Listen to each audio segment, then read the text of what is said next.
बहुत लोगों को आपने देखा होगा, लंबी लंबी विचित्र प्रकार की दाढ़ियाँ बढ़ाए घूमते हैं। लेकिन क्या आपको पता है, ज्योतिष शास्त्र के अनुसार बिना ग्रहों की दशा जाने यदि आप दाढ़ी बढ़ाते हैं तो उससे लाभ के बदले नुकसान हो सकता है। जी हाँ दोस्तों, ज्योतिष शास्त्र इस बात पर बल देती है कि कुंडली के कुछ योग दाढ़ी रखने में आपका भाग्य उदय तो करते हैं, लेकिन इसके विपरीत असर भी डालते हैं। हालांकि बॉलीवुड के शहंशाह अमिताभ बच्चन की बात यदि करें तो जब उनका समय खराब चलने लगा था तो उन्हें किसी ज्योतिष ने सलाह दिया था कि आपके लग्न के अनुसार यदि आप दाढ़ी रखें तो आपका जीवन परिवर्तित हो सकता है, और फिर उनका जीवन परिवर्तित हुआ।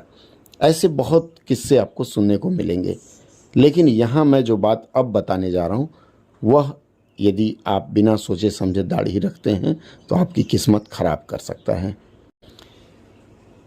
शुक्र की महादशा में अक्सर या फिर क्रूर ग्रहों के दुष्प्रभाव को कम करने के उपाय के रूप में दाढ़ी बढ़ाने की सलाह ज्योतिष में दी जाती है।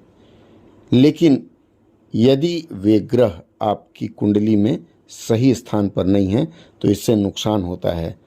ज्योतिष योग के अनुसार कई बार ऐसे योग होते हैं जिसमें दाढ़ी रखने से धन और यश की प्राप्ति होती है, लेकिन कई बार हानि होती है।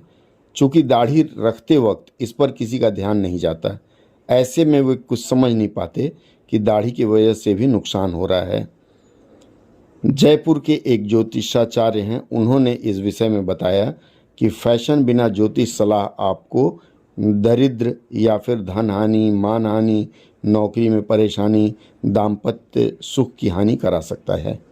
रावण संहिता और लाल किताब के अनुसार शरीर पर अनचाहे बाल का बढ़ना शुक्र ग्रह को नीचा करता है, और इसी में शामिल है पुरुषों के चेहरे पर बढ़ने वाले दाढ़ी के बाल। वहीं पर वैदिक ज्योतिष भी दाढ़ी बढ़ाने पे शुक्र ग्रह के मंदे फल की ओर इशारा करता है। अपनी सलाह में वे लोग बताते हैं कि गोचरवश राहु ग्रह खराब चल रहा हो तो फ्रेंच दाढ़ी रखना बड़ा लाभदायक होता है। यदि ऐसे लोग दाढ़ी रखना शुरू कर देंगे तो शुक्र का असर कम हो जाएगा और उन्हें हानि होने लगेगी।